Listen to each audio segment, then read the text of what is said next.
One of my radio shows, for want of a better subject, you say, what's the greatest opening line of a song ever? And mainly, said that? yes, I say, well, come on, let's do a phone in. What's the greatest opening line of a song ever? And I always put down the marker. I love a good bum on a woman, it makes my day. I love a good bum on a woman, it makes my day. That's the marker. Actually, I think the second line is every bit as good.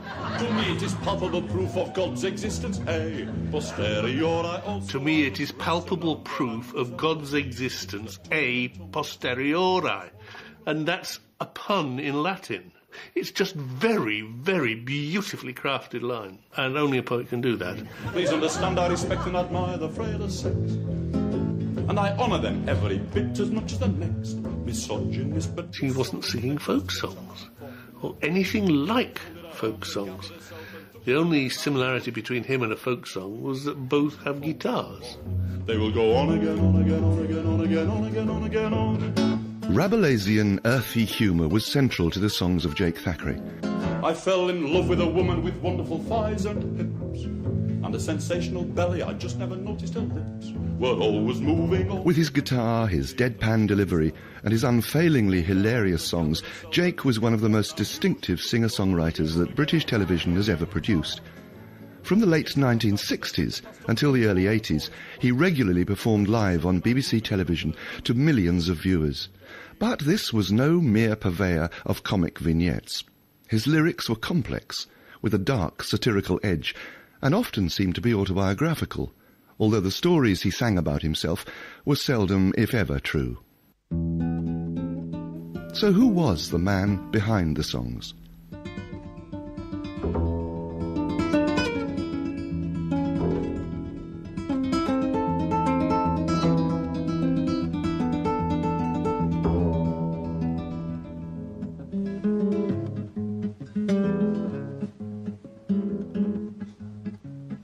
On my farm, the bull is the king of the yard. He's big and bad and fast, he's strong, he's hard.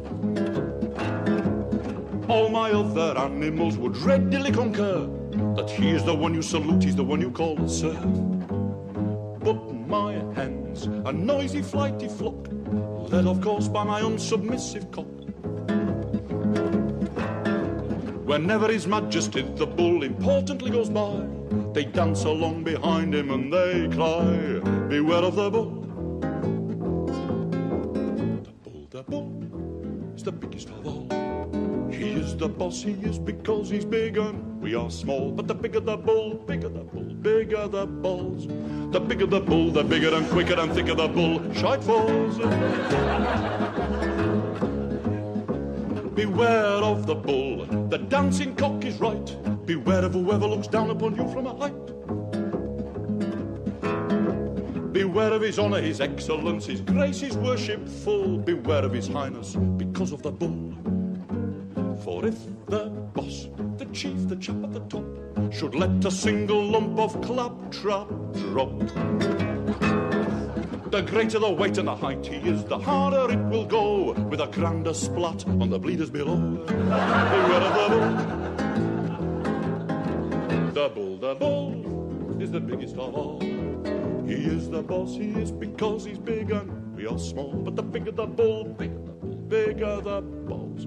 The bigger the bull, the bigger and quicker and thicker the bull falls. The hero arrives, we hoist him shoulder high. He's good and wise and strong, he's brave, he's shy. And how we have to plead with him, how bashfully he climbs up the steps of the microphone, two at a time. Then down it comes, slick, slithery pat. If you must put people on pedestals, wear a big hat. The tongue he's got is pure gold, the breast is pure brass, the feet are pure clay, and watch out for the ass. Beware of the bull. The bull is the biggest of all. He is the boss, he is because he's big and we are small. But the bigger the bull, bigger the balls. The bigger the bull, the bigger and quicker and thicker the bull falls. At long last, the revolution comes, and in no time at all we're erecting podiums. comrades with chests and medals by the balcony full. After the red flag, the galloping bull, the saviour came, especially from on high, to face up to the punter's eye to eye. No sooner is he dead and gone, there's blessed pulpits full, bestride the Holy Lamb, behold the bull.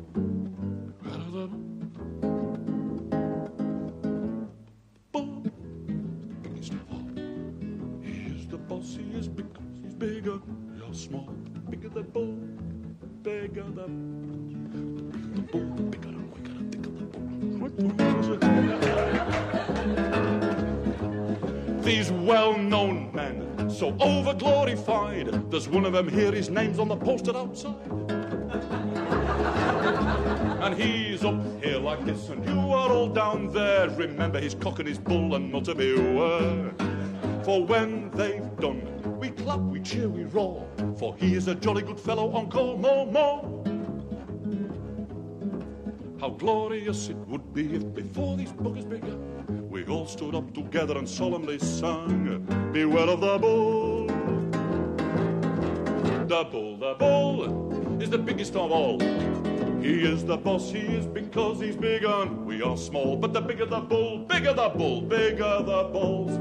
The bigger the bull, the bigger and quicker, and the bigger and quicker and thicker, and the bigger and quicker and thicker and slicker the bull shine falls. Almost everything about Jake Thackeray's life was strange and paradoxical.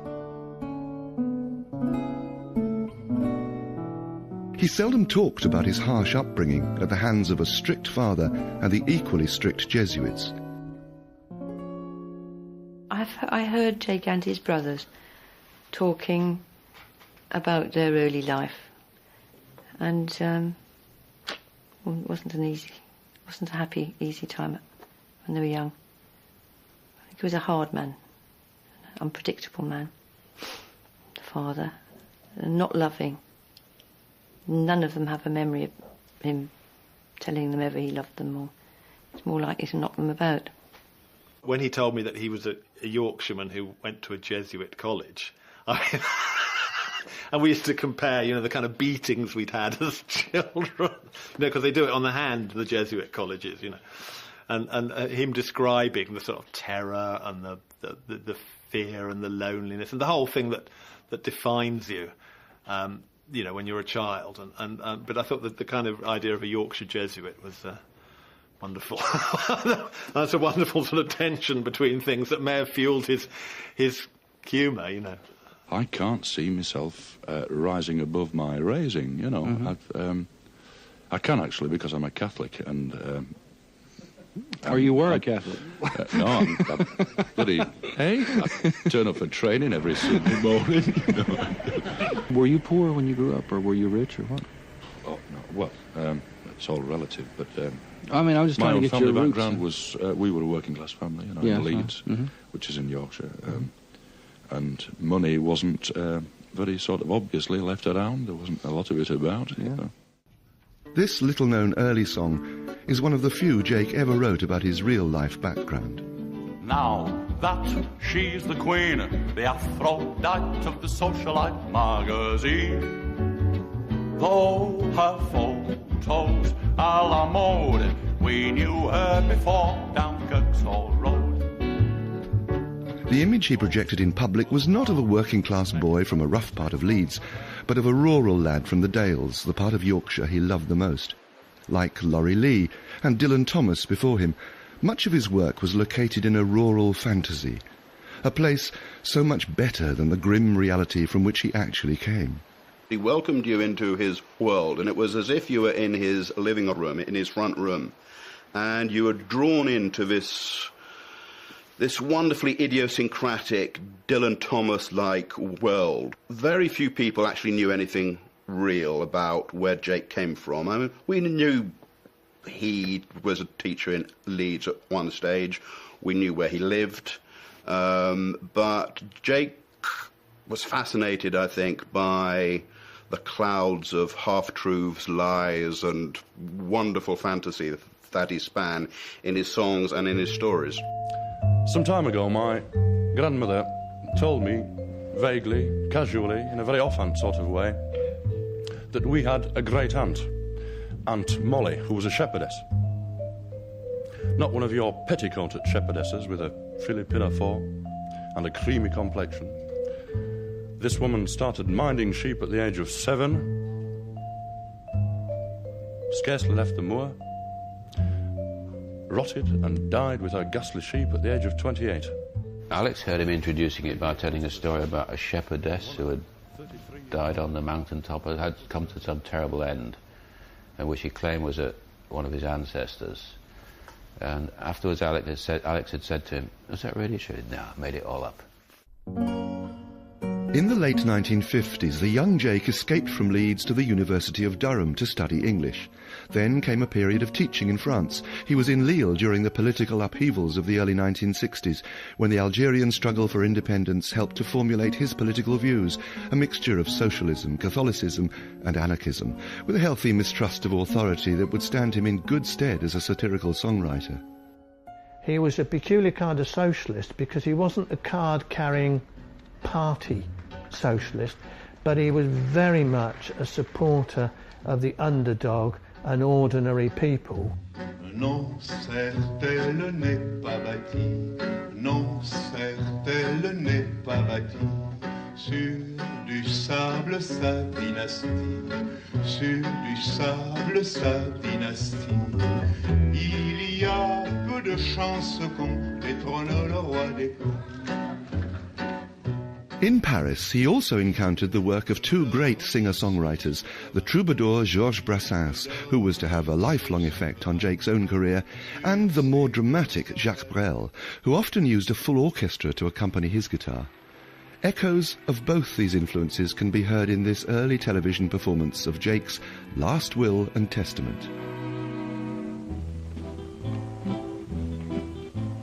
I, the undermentioned by this document, do declare my true intentions, my last will, my testament. When I turn up my toes, when I rattle my clack, when I agonize, I want no great wet weeping, no tearing of hair, no wringing of hands, no sighs, no lack of days, no woe is me's, and none of your sad adieus.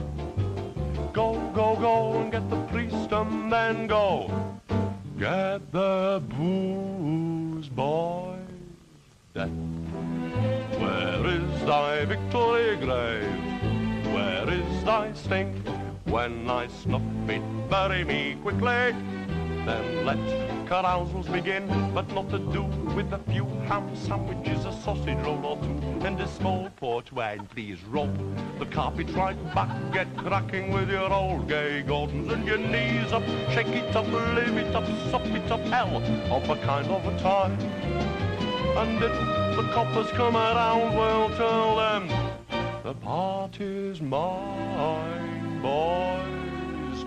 Let best be eaten, fill every empty glass. Let no breast be beaten, let no tooth be gnashed. Don't bother with a fancy tombstone or a big deal angel or a little copper flower pot plant. A dog nose in my eyes or a pussy willow, but don't forget me not. No epitaphs, no keepsakes you can let me memory slip. You can say a prayer or two for me soul then, but make it quick, boys. Lady, if your bosom is heaving, don't waste your bosom on me.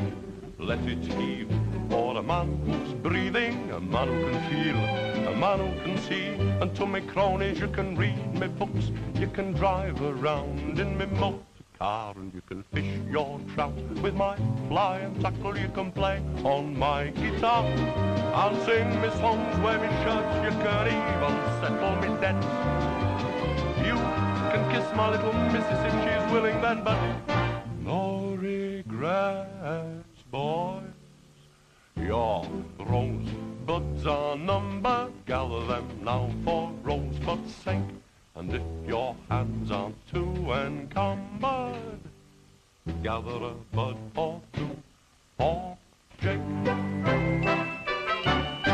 When Thackeray returned to Britain in 1963, he became a teacher at the Intake School in Leeds, but a teacher of a most unusual kind.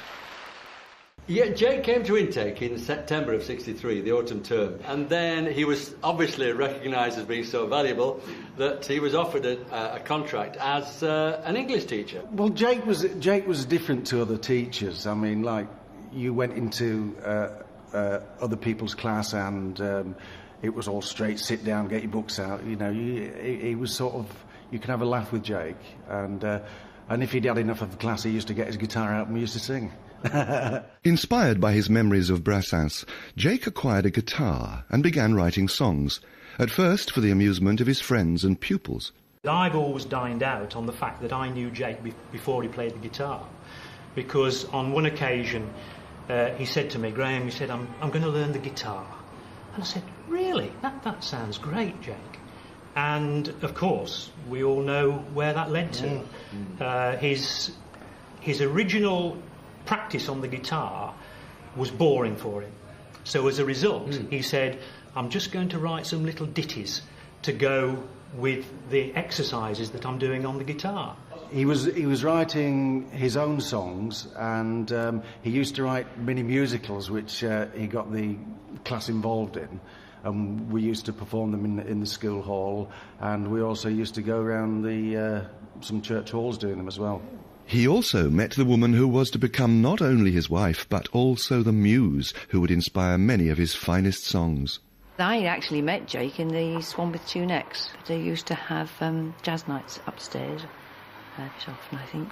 But the Poetry Society, English Society, had its AGM, and Jake walked in a big flappy greatcoat and a pair of teacher's specs, and his chat-up line would have been something like, what do they call you then?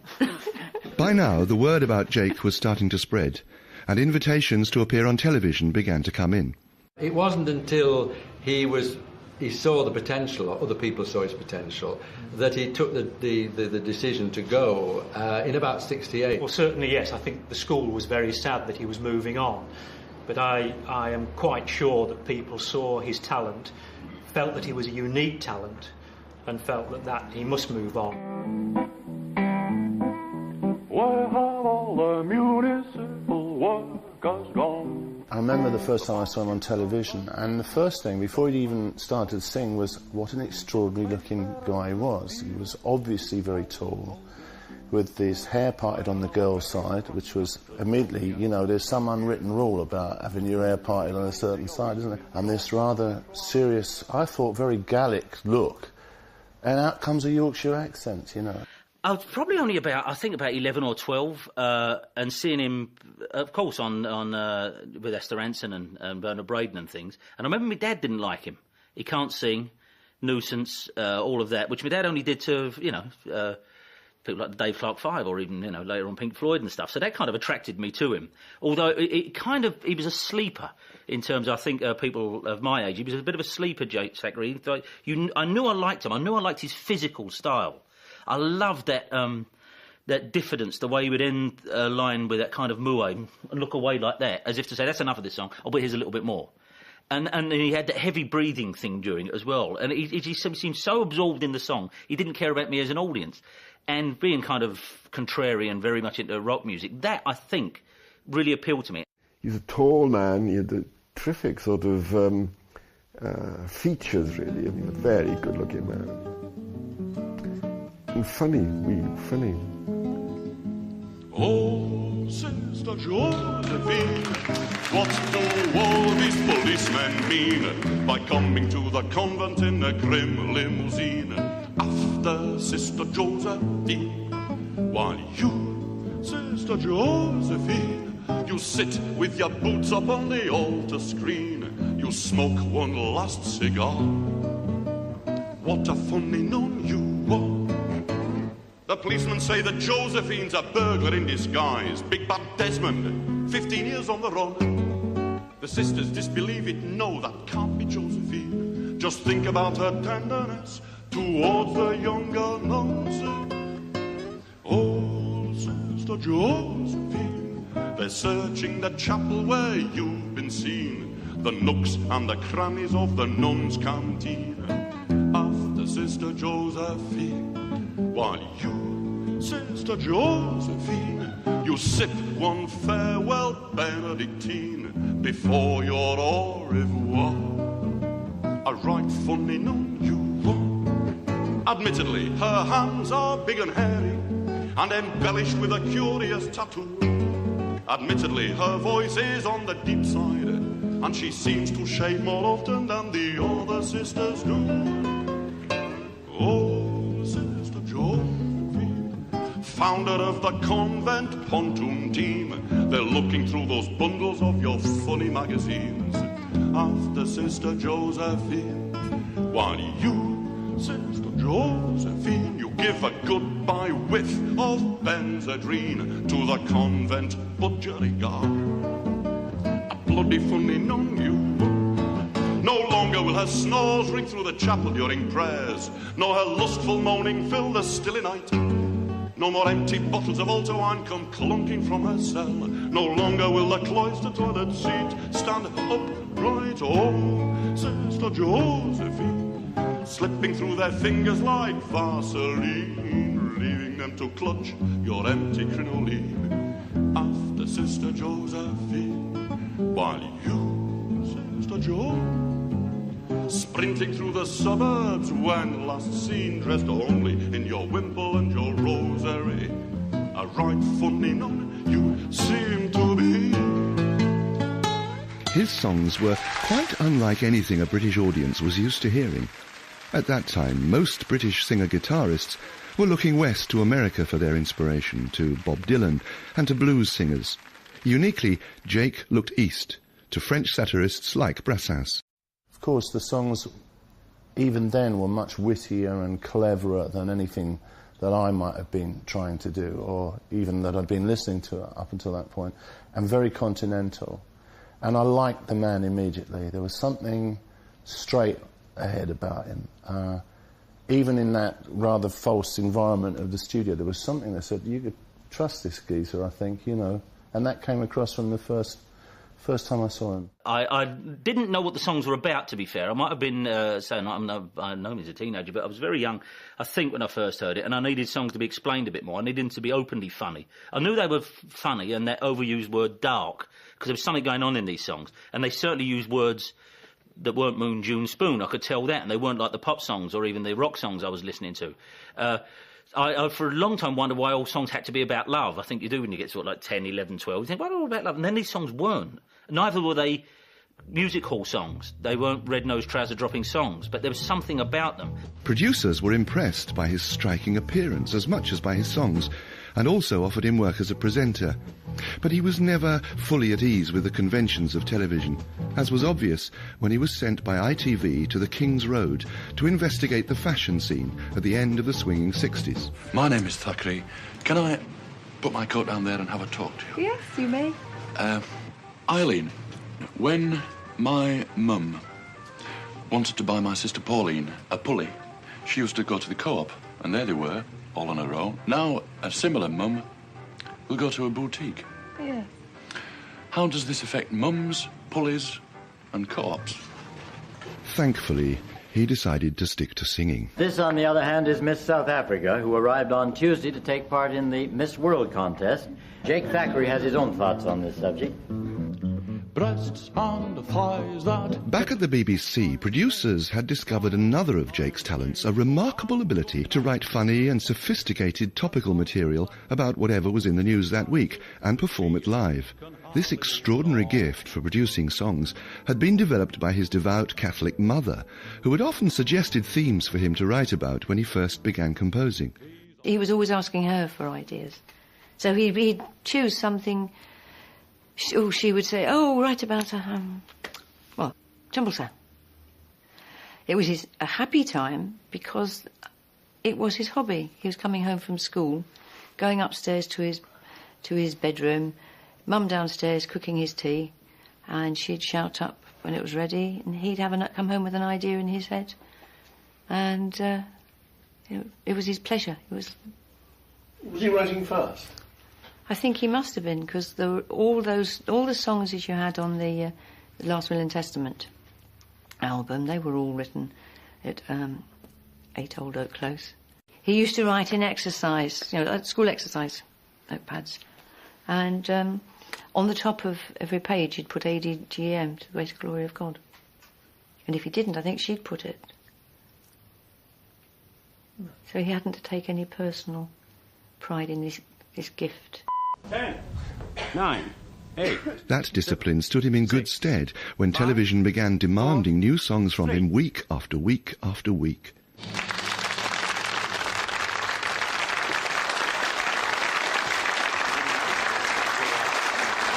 Yeah, that's quite, point numbers are quite hard. Because you just come down from the Saturday night, Sunday, you wouldn't be through the Monday. You could start panic, think about something.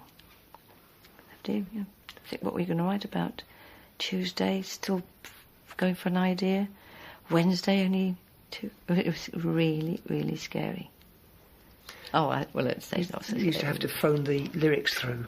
Yeah, to the censors in the Beeb to make sure that they were suitable. And Jake would get to Thursday and think, I don't like this song, and so he'd scrap it and he'd put another one in, and so they'd get introduced, and no, I'm not singing that one, and he'd sing another one, so you'd end up with this song that just no relation to the titles as they went up. Although many of his songs were written to order, they were never mere one-dimensional comic songs. They always had a satirical edge that distinguished him from other British singer-songwriters of his generation, a satirical edge that put him firmly in the French troubadour tradition. Whereas we in this country have really never got over American jazz. American jazz came and trampled all over us in early parts of this century. And because their singers sang English words, we cottoned on and we thought that we could do it, and it swamped what was quite a strong tradition for us, the music-hall tradition going right back through the 18th century and right back to people like Campion. So what was the French troubadour tradition, and how was Jake related to it? It was travelling singers and performers in the Middle Ages, les troubadours, who were there to entertain villages or royalty, depending on the commission. And little by little, throughout the ages, this has endured, because there's always been artists, singers, poets, etc., who were, again, highly individualistic, who wouldn't be members of a band or anything, and would just have something to say, I suppose. The troubadour would take their inspiration out of tradition, but also the world that surrounded them. So, of course, love, wine, women, and song, but also the political situation of the day. And, of course, they were a voice for the dispossessed. I suppose in the Middle Ages, when the troubadours used to entertain, they weren't that far away, I suppose, from the court jester, who was the only one allowed to hit the king with a pig's bladder. Jake's approach to guitar playing was as unusual as his songs. I'll tell you what is extremely underrated is his guitar style, which I understand came to him very, very late. I think it's in the beginning of Jolly Sea Captain.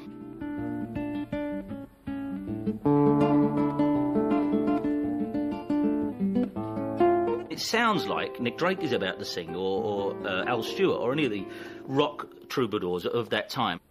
There once was an old captain who wished nothing more. It's a beautiful sound, and sometimes you wish that the sensibility and respect that some of the more kind of folky people of that period who were in the rock circles was given to Jake, if he embraced it or not. Almost alone among British singer-guitarists of the period, he used nylon strings rather than steel. It's no good saying that all guitars are the same. They're not. Electric guitar, acoustic guitar and nylon-strung classical type guitar, they're 3 different instruments. All right, you've put your fingers in roughly the same place and the chords will come out roughly the same. But the techniques used are very different. For example, the folk singer or the blues singer will play with his hand right round the guitar like so, whereas a classical player plays like this, and Jake's chord structures were all like this. So he half finger-picked, half rhythmically played, and I would guess it's like from very much the French chansonnier tradition. The jolly captain carried her to bed. I mean, I love listening to the records, just to listen. I mean, you sort of, for a while, block out the voice and just listen to what he's doing. And again, he seemed to me to be streets ahead of most of his contemporaries in the little fills and embellishments and the way he would use the guitar sound to underline and emphasise particular moments in the narrative of the song. It's an extraordinary gift, and again, he probably didn't realise how good he was. He was a good guitar player. He worked out something that worked for him. He was a good musician. He was an interesting player. He wasn't flash. He just constructed something that worked for the song, that carried the song. He's a good player. I love a good bum on a woman, it makes my day. To me it is palpable proof of God's existence, hey. Posteriori also I love breasts and arms and ankles, elbows, knees. It is the tongue on a woman that spoils the job for me. Please understand I respect and admire the frailer sex, and I honour them every bit as much as the next. Misogynist, but give some women the ghost of a chance to talk, and then upon they will go on again, on again, on again, on again, on again, on again, on.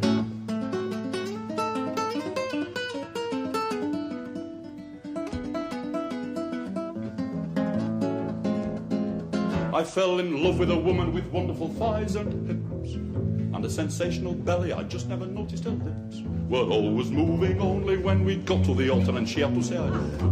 And she folded her arms and gathered herself and took in her breath, and I knew she could have gone on again, till the entire congregation passed out and the vicar passed on and the choir boys passed through puberty. At the reception I gloomily noted her family's jubilant mood, their maniacal laughter and their ghastly gratitude.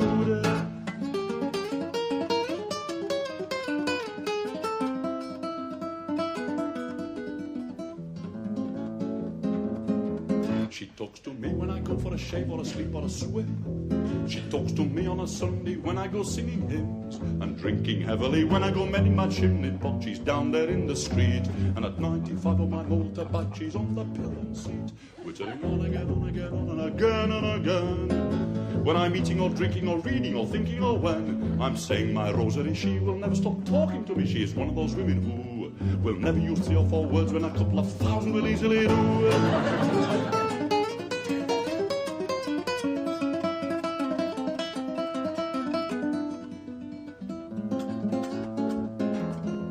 She also talks without stopping to me in our bed of a night, throughout the sweetest of our intimate delights. She never gives over, not even stopping while we go hammer and tongs towards the peak, except maybe for a sigh and a groan and one perfunctory shriek. Then she goes on again, on again, on again, on, and I must assume that she has never noticed that she's just been interrupted, totally unruffled she isn't, as far as I can see. I might just as well have been posting a letter or stirring the tea.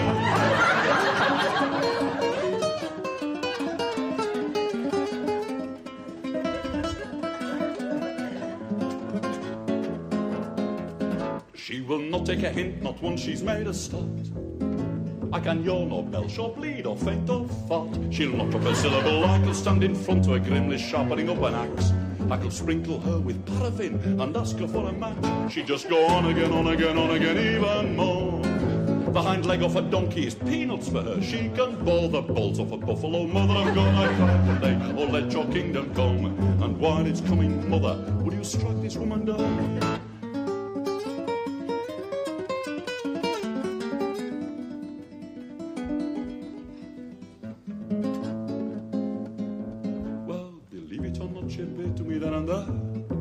The Blessed Virgin herself in answer to my prayer, despite the vulgarity, shimmering softly dressed in blue and holding up a hand, I cocked a pious ear as the Mother of God began. Well, she went on again, on again, on again, on, and I will have to state how very much I sympathise with the rest of the family. Give some women a ghost of a chance to talk, and thereupon they will go on again, on again, on again, on again, and again, and again, and again, and again. They'll go on again, on again, on again, on again, on again, on again, on.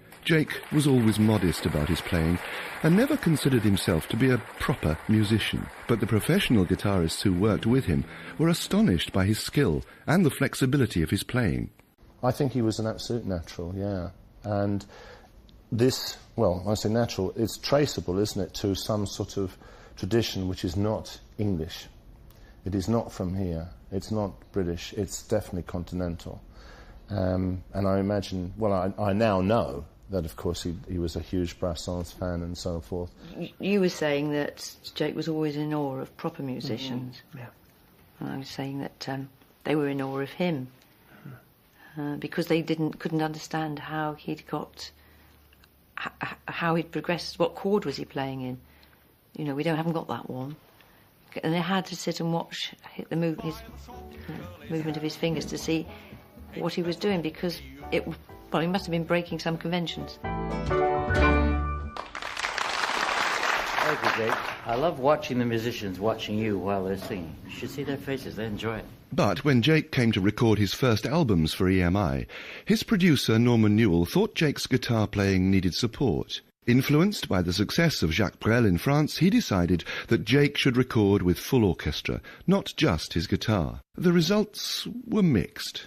I find the recordings with the orchestra, they've got something about them, because I'm sure Jake was seduced by that. I mean, whenever you hear one of your own songs arranged and produced, it's kind of grown up. It's sort of, wow, they think enough of me to do this. But actually, the vocals are not quite right. They're not quite relaxed. He's got to wait for them to come in, and I can see that he's had to overdub those vocals. And a lot of us from this sort of acoustic tradition, if you like, are not very good at overdubbing vocals. We're like, let's do it now, let's do it live. I think Jake was enormously flattered that there was this orchestra, and there was the great Jeff Love, the great Norman Newell. He loved the fact that most of the albums were made in Abbey Road Studio 2, the Beatles studio. Jake loved all of that. Slightly malgré lui, but he loved it. Frida, take one. Another public house one. I can't really attempt to avoid mistakes in these because... Because I'm trying to take 4. On that bit. Earlier in 1967, Jake made a more intimate recording at Abbey Road. Many of these recordings remain unreleased and have never been heard in public until now. I used to eat my peas with my knife. I went to bed when I felt tired. I changed my shirt once a year. I fluctuated at my ease. Then one day a pussycat wandered into my flat, and my existence hasn't been the same. Great balls, Paul. I'm sorry, I just can't think of the name. Perhaps he was just coming to terms with what was arguably the most famous recording studio in the world at the time. And I was all excited about Abbey Road because it was somewhere that I'd obviously heard about, and the Beatles were actually in production at the time. I think it was John Lennon came up to him and said, like your gear, man. Like your gear, yeah. And he knew the statues word for word. Yeah. The orchestration works beautifully, and it really does add, it really does bring something special. That's so Jake Thackeray. Closing time on Saturday, it was dark. Me and Uncle Samuel were lying in the park. Toes towards the moonlight, noses in the flower bed. But we know that what we saw, we saw. After these early albums, Jake seldom worked with an orchestra and seemed to prefer the simplicity of his guitar accompaniments. But another undeniably successful orchestration from this period was The Black Swan, one of Jake's most hauntingly melodic songs, which he recorded in both English and French. Down at the Black Swan we'll go sing our love song. We'll sit, we'll booze, we've got nothing to lose. Puisqu'elle est déjà si loin. Now, this is quite interesting. Having heard them, the singing, I can testify to the fact any Frenchman will tell you his French was very, very good, and his accent near perfect. Jake's command of the French language and his admiration for Georges Brassens made it inevitable that they would one day become friends. Jake was introduced to Georges in the early 70s by an acquaintance, Colin Evans, who saw many similarities between them. You're looking at this man, I think it's incredible. You see this one man standing on a stage, in George's case, and Jake imitated him completely, foot on the chair, and you would see this man who had written these songs like a poet. They'd come out of him.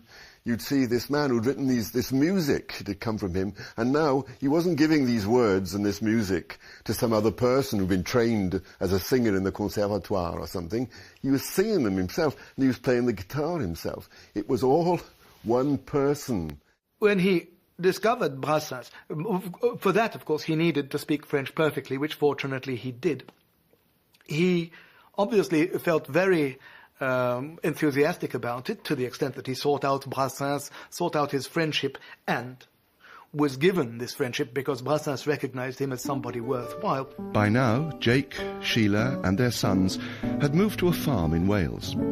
He persuaded the normally reclusive Georges to visit him there and give a concert in Cardiff, the only time Brassens had ever performed outside a French-speaking country. Goodness me, I thought, why? What, you know, wonderful. And he would like you to do the first half. Great Scott, Jake Thackeray actually appearing with a great star. Bless my soul. It wasn't just performing styles that the two men had in common. Their approach to songwriting was also remarkably similar, especially their frank and straightforward attitude to sex. I have a sort of an idea about Jake, which is that when you look at the songs, it's amazing to see what they're all about. And they're all about sex and potency. I mean, if you think there's a whole series, there's Robert Walpole. Robert Walpole is a stone statue, and he manages to get up in the middle of the night and have sex with a young female stone statue. There's the lodger, if you remember, has it with three daughters, the mother but refuses the grandmother. There's the gorilla, of course, the gorilla, which is a translation of George, but that's the song that Jake decided to choose. The gorilla is a virgin, but breaks out of his cage precisely to make sure that state doesn't last any longer.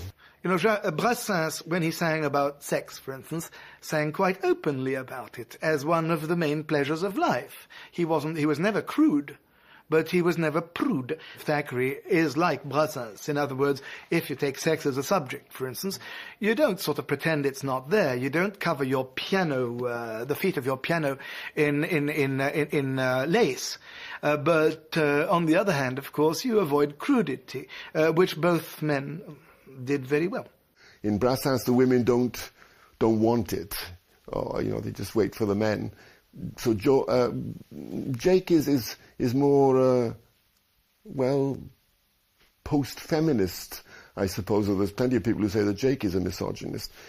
You could therefore say that there's Jake obsessed with this, and I wondered about that. It seems to me that what Jake is really singing about in all those songs, and they're fantastic songs, and the language, in the puns and the half rhymes, it's all fantastic. I think what he's actually celebrating is not really sex. Sex is just a metaphor for the creative impulse.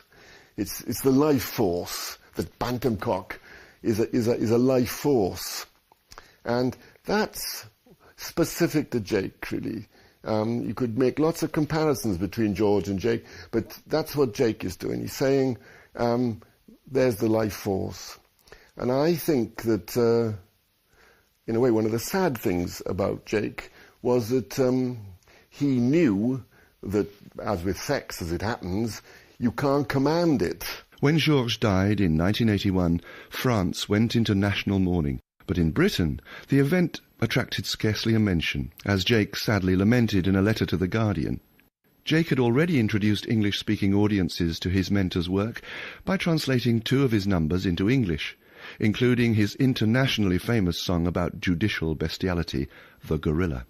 This week in La Santé prison in Paris, 2 fellas got their heads chopped off. This was official, and it was meant as a punishment. Here is a translation of a famous French song about capital pun.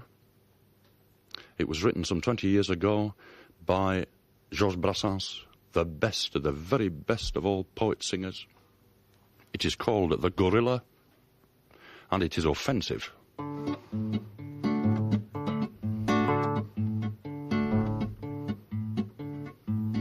Through the bars of a large enclosure, the village ladies intently stared, where a gorilla with massive composure was impassively combing his hair. They were shamelessly interested, eyeing devoutly a certain spot. But me mother's a special requester, I refrained from telling you what. Brother Gorilla.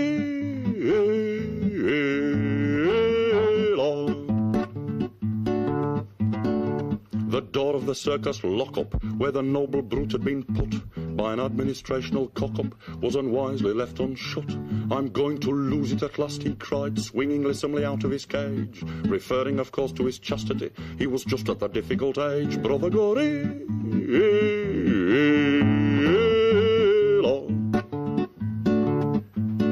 Those self-same ladies who previously had been licking their lips from afar did a bunk which shows how devious and whimsical women are.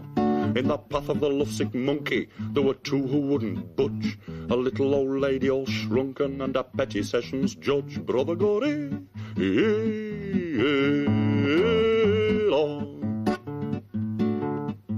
The old girl said it would be surprising and unlikely in the extreme if anyone found me appetizing and beyond my wildest dreams. The judge intoned with tranquility to take me for a female ape would be the height of improbability. Even judges make mistakes. Brother Gorilla.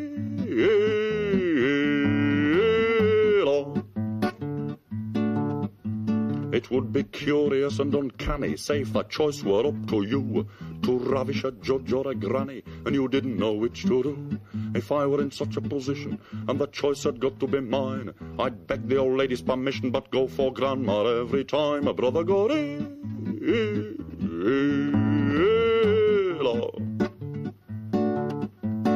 Though the gorilla is very proficient in the role of a paramour, his mental equipment's deficient and his eyesight's awfully poor.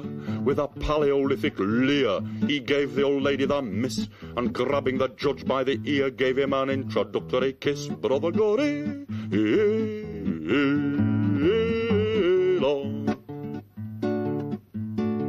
In time the gorilla's desires were more or less gratified. The judge, being rather biased, couldn't see the funny side. He was kicking and screaming and wailing when his moment of truth had come, like those wretches he orders daily to be taken away and hung. Brother Gorilla.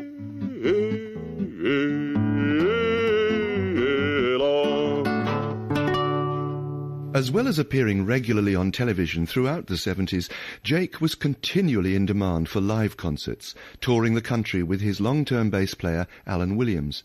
But Jake and his agent never quite saw eye to eye about the venues he should be playing in. What we saw our job as being was to introduce him to as many people and as wide an audience as possible.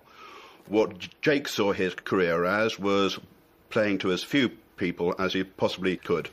And so there was always a certain amount of professional tension. He was adopted and in a very friendly way by the folk club circuit in Great Britain. And they looked after him very well in many ways, although I'm not sure it was good for him. And to be honest, he was not singing the sort of stuff that they exist to promote. His performances on television and on radio meant that the whole world of the concert hall, the larger venue, was opening up. But that world took to him a lot more easier than he took to it. In fact, the first time he ever played, I think, was at the Fairfield Halls, Croydon, which is practically a 2,000-seater hall. Jake took one look at the hall and left. And we had to go and persuade him out of his car to go and actually climb into his suit and go and sit on the stool.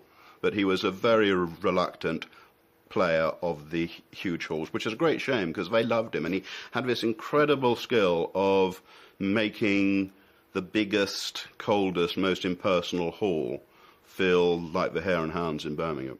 As the years went by, he became more and more nervous as a performer, although he always managed to turn slips and memory lapses to his advantage. This song is a mucky song. A mucky song.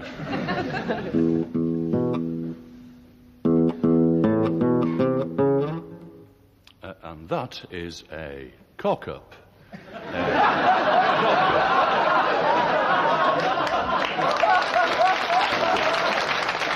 So, in order to lower the tension, not necessarily in your sitting rooms, but in my own trembling bowels, may I please start again? With every passing year, he became increasingly reluctant to turn up for concerts at all. You'd ring him up the next morning and say, Jake, you had a gig last night, you were supposed to be in Norwich, why didn't you turn up? And then he'd lie. Gloriously, stylishly. He was once delayed by a snowdrift, a freak snowdrift. It must have been a freak snowdrift. It was August. Jake was obviously a man of infinite compassion and mercy, because he spent a lot of time beside people he loved deathbeds. I mean, the excuses were glorious, but actually people just loved Jake and knew that he lived in his own world. And he would turn up a few weeks later, and he'd do the gig for free, which is a thing agents hate. Jake's happiest television experience came in 1980 with the series Jake Thackeray and Songs, recorded in small venues with Alan, sometimes accompanied by guitarist John Etheridge. Jake's creative songwriting period was now over, and his dislike of performing meant that concert appearances became fewer and further between as the decade went on. His fans were dismayed, but Jake had tired of life as a performing man and turned to journalism, writing an hilarious weekly column for the Yorkshire Post and spending his spare time socialising over a drink or three in his Monmouth village, where he came to resemble the scallywag character from his own songs. Towards the end of his life, Jake grew closer to the church and even took up a different sort of musical performance as a bell ringer. The local priest, Father David, he thought it would be a good idea to enlist Jake's help in ringing the bell on Sunday mornings. I think they call it the Angelus, calling the faithful. And I lived across the road to the Catholic Church. So at 8 o'clock on a Sunday morning, as I was nursing the mother of all hangovers, Jake would be ringing the bell, and I'd be lying in bed thinking, God, Jake, oh my, and bong, bong. And he had lovely timing. It was just there. It was occasionally he'd speed it up a little bit just to sort of be a bit devilish. And invariably we'd bump into each other on Sunday lunchtimes, and it'd always be the same. Hey, Jake, caught the gig. Loved it, baby. The townspeople even persuaded Jake to pick up his guitar again to support the local Monmouth Festival. And he was scheduled to play on the Wednesday evening, and of course didn't turn up. And everybody was quite phlegmatic about it, and the other performers, they covered and everything was okay.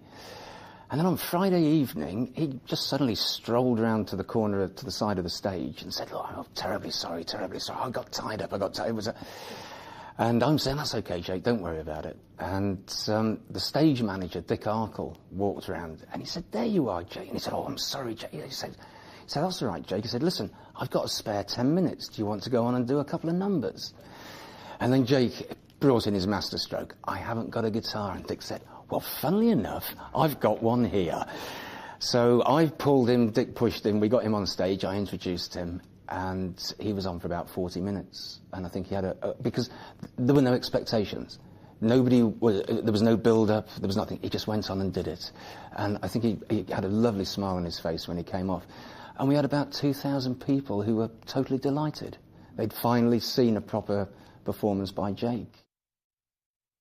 This photograph was taken just 2 months before Jake's death on Christmas Eve 2002, aged 63. But his songs are still as full of life as ever. Annual Jake Fests are held around the country, attracting hundreds of amateur singer-guitarists who get together to perform his songs. and a musical based around his most famous characters had its first performance in the summer of 2005. Audiences are increasingly attracted to Jake's clever, funny, dark, tender and savage lyrics, and to their unique mixture of fantasy and reality. It's about an alternative universe, isn't it? I mean, all of Jake's songs are set in an alternative universe, a world of the imagination, kind of parallel northern universe, you know, as in Castleford, as in Brid, where these extraordinary things happen with witches and magic circles and sexual shenanigans. And it's second cousin to the real world. You'll find bits and pieces, and you say, oh, that's straight out of Jake. You know, you read some story in the paper, that's straight out of Jake. So I think the anecdotes become part of the same universe of the imagination as the songs, and you know, the wildlife, the bantam cocks, all these things. I mean, it's just a wonderful place to escape to and have fun in and learn from, and oddly, but not sentimental. I mean, he was not a sentimental writer, I think. Jake's work doesn't ignore the sadness, the melancholy, the loss, but in the end chooses to look the other way and say, let's laugh at it, because it's all a big joke. The whole thing is a big, bleak, amazing, surreal joke, and that's what we celebrate. Remember the bands and the grand parades, the flags, the banners, the fine cockades, and how we all looked up to see the king upon the balcony, who told us we were young and brave, we'd never become the foreigner's slave. If the foreigner comes off best, he said, we'd be better off dead. This was a couple of weeks before we got killed in the war.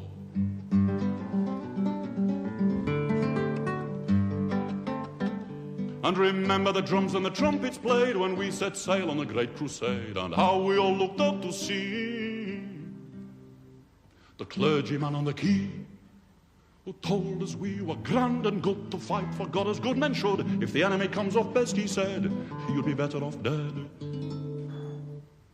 And this was a couple of days before we got killed in the war.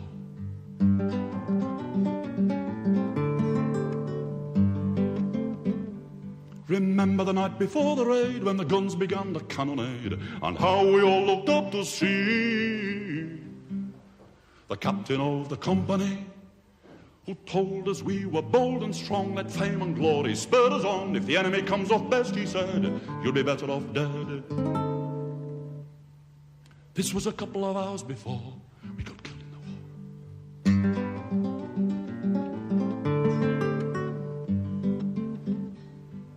Remember the shock of the ambuscade, remember the terrible fusillade, and how we all looked up to see the curious face of the enemy, who was young and shabby and seemed to be about as foreign as you or me. I never did catch what the poor sod said when he made sure we were dead. This was a couple of shakes before we got killed in the war.